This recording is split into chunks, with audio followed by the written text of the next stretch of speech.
This channel is about electronic music, so what the heck is this? This is a hand drum that in Ireland they would call a Bodhrán. It's written in Gaelic like this, and I know almost nothing about it. So Ireland, wasn't Oscar living in Brussels? Yes. My background is that I was born in Dublin, and at a very young age I came to Belgium when I grew up in Belgium. And so I've been pretty disconnected from Irish culture my whole life, including Irish traditional music.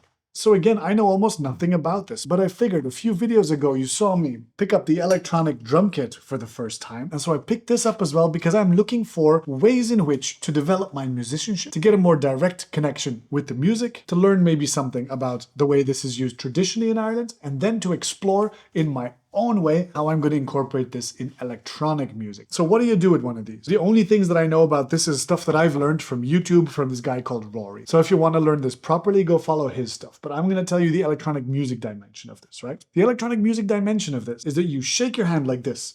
And with this, you're basically creating a pulse of every 16th note. And you're going to grab a little beater like this, and you're going to grab it like this, and then you're going to just downstroke, upstroke like this. So.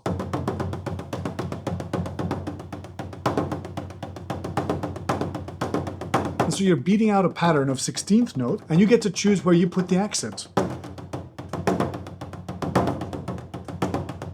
In the Bodhrán lessons that I'm learning from Rory, he uses this amazing tool to embody the rhythm, which is just a counting word, and it goes like this. Piccadilly, Piccadilly, Piccadilly, Piccadilly. And so he goes like this. Piccadilly, Piccadilly, Piccadilly, Piccadilly. And this is a way of counting that I find much more exciting than the more traditional 1E and a 2E and a 3E and a 4E and a. You might have heard that, like 1E and a. And that's technically very correct and a very good way of communicating with other musicians. However, when you're playing, Piccadilly is so much more fun because you can put the stress on different parts of the word and get a different vibe. So for example, you can do Piccadilly, Piccadilly, Piccadilly, Piccadilly, Piccadilly, Piccadilly, Piccadilly, Piccadilly. See the nuance there? First you stress the Piccadilly and then you stress the dilly. So Piccadilly, Piccadilly, Piccadilly, Piccadilly, Piccadilly, Piccadilly, Piccadilly, Piccadilly. It's a much more fun way of embodying the meter or the rhythmical accent of the pulse, right? And then in terms of tone, you have a few options as well. So one of the things that I'm doing is I'm holding my hand on the skin at the back, sort of dampening the skin, and I'm holding it up against my body a little bit. So you get this kind of a muted thud, like something kind of like this. I could release it and release it from my body, generating much deeper sound. Whoa. So there's various flavors of that deep sound.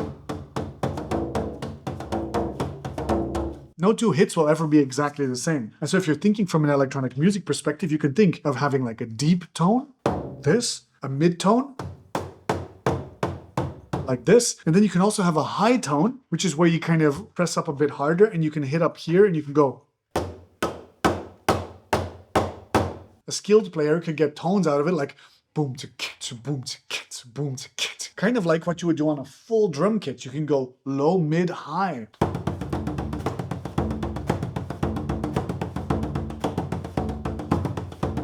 So there's a lot of ways in which this is sparking motivation and interesting ideas for electronic music. So for example, what would happen if I put a microphone on this and I run this through a bunch of electronic processing, leaning away a little bit from the traditional sounds that this makes and taking it into some new or spacier territory. Let's see what that would look like.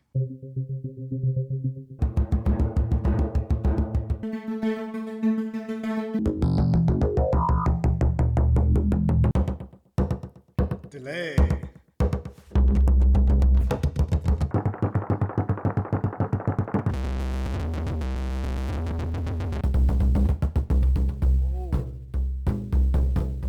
Adds white noise like it's a snare drum. Wow, that's a cool voice effect too. It's very fun to find effects that sort of complement the dynamics of what's going on here anyway. So when I change the tone on the drum, for example, from being palm muted, we call that a bass sound, to more an open sound, the effect kind of accentuates that. And actually one of the things I found about the resonator is that it doesn't do that. But there's certain presets here and there that definitely do.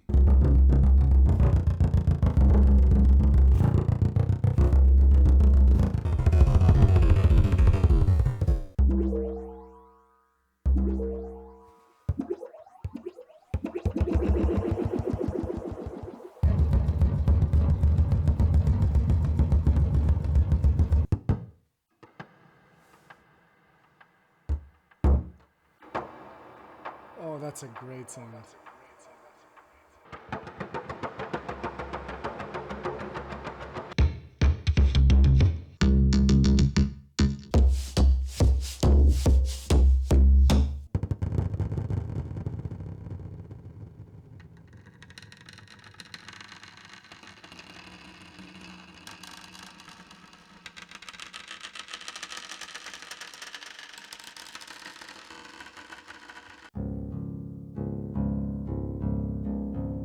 I do love things like this.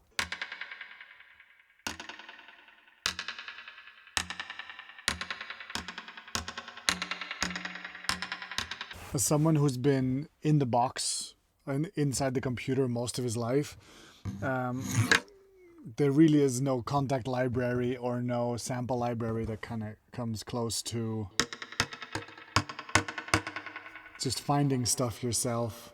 Maybe there's a VST that I would like to put on, huh?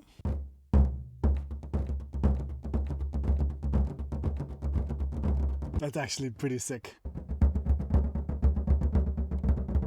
It's like I'm doing a call and response. So I'm like, I do an open sound and then it echoes that open sound back once to me. So it's like, I will do like, so I go.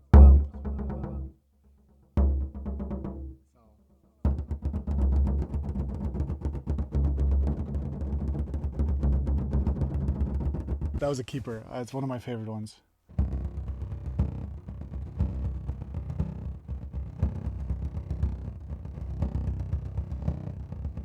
That's definitely one of the most interesting sounds I've gotten out of this thing overall. I'm finding that playing along with delays of yourself is awesome when you can sync into the speed of the delay. And so it kind of feels like you're playing to a metronome, which is yourself. And it just creates this dense texture that's just really fun to play with.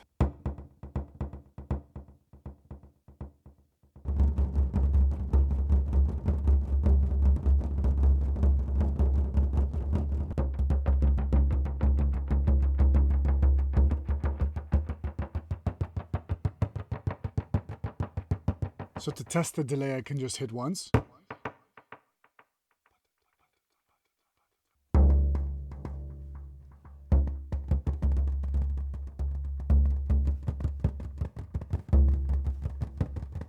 What I'm gonna do is I'm gonna put crystallizer on here.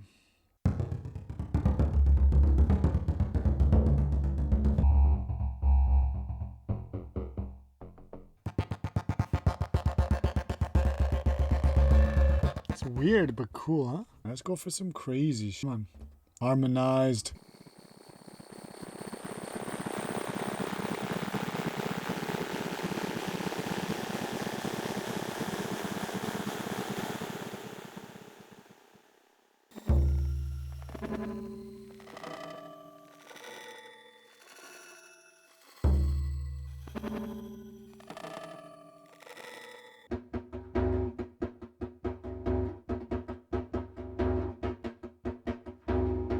I don't know what I think about that, but that's really, really interesting. Right now, it's also hard for me to separate the sound of this coming through the headphones from just the pure electronic processing. So it might lose all of its charm when it's unmixed, or it might exactly be abstract enough to not sound like a hand drum all the time, or a frame drum, you know?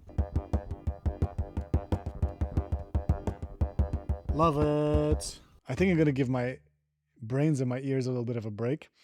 My first conclusions are that it's super, super fun to have such a variable amount of expressive and dynamic inputs that you can then input into crazy effects chains.